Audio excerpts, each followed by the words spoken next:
Здравейте на всички! В днешното видео ще разберете как можете напълно безплатно да сваляте торент файлове на вашия iPhone. Като искам първо да отбележа, че политиката на Apple напълно забранява свалянето на торент файлове върху iPhone устройствата. Затова и в App Store няма да намерите подобни приложения. Аз лично съм търсил много, опитал съм доста варианта, като това е единствения вариант за сваляне на торенти, който съм открил. За целта са ви нужни iPhone с минимум iOS 10 операционна система, кабел, с който да свържете телефона към компютъра и компютър. Преди да започнем каквото идея върху телефона, трябва да изтеглим на своя компютър програмата Cydia Impactor. Програмата може да изтеглите от официалния сайт на Cydia Impactor, като тук виждате долу от линкове. Аз имам програмата и сега не е нужно да я тегля. След като изтеглите програмата, ще трябва да я разархивирате архива и ще ви излезе ето тази папка. Другото, което трябва да изтеглите е приложението iTransmission 5, като долу от линк ще давам долу в описанието на видеото. Следващата стъпка е да свържим телефона с компютъра. Като когато телефона установи връзка, може да започнем работа с програмата. Отваряме си Impactor. Като отворите програмата, ще ви излезе ето този прозорец, като в горното поле програмата намира вашият iPhone, а долното поле не го пипате. В долното поле опцията трябва да е Install Super SU.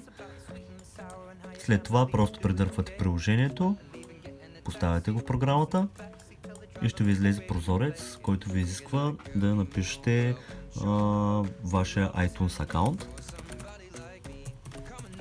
Аз въвеждам моя. Като можете да бъдете спокойни, акаунтът ви няма да бъде откраднат или използван за някакви лоши цели, като вие всъщност след малко ще разберете защо трябва да въвеждате вашият акаунт. Тук долу виждате, че програмата в момента се инсталира.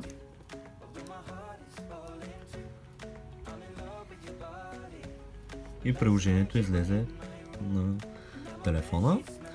Като искам също да подчертая, че приложението по абсолютно никакъв начин не може да навреди на вашия телефон.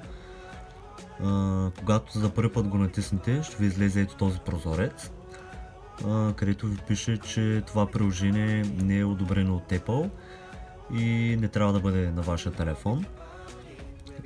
За да отворите самото приложение, трябва да влезете в Settings, General, долу намирате Profiles and Device Management и тук ще ви излезе вашият iTunes акаунт. Точно за това го въвеждате по време на инсталиране на приложението, като всъщност вашият смартфон ще ви покаже, че програмистът, който е направил приложението, сте всъщност вие и точно за това няма как приложението да навреди на вашия телефон. Трябва да му дадете отгоре опцията Trust и приложението е готово за употреба. Веднага след изтегляне може да изпробвате приложението, като аз ще вляза в един много известен български торент сайт, който може би всички знаете. Избирам произволен торент.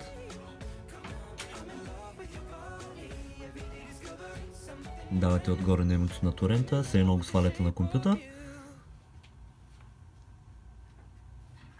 И директно ще ви отвори торент файла.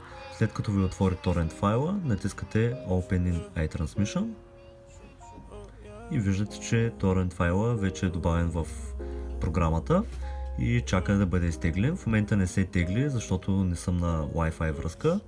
Веднага мога да го променя, като му дам опцията, че разрешавам тегляне от мобилните ми данни.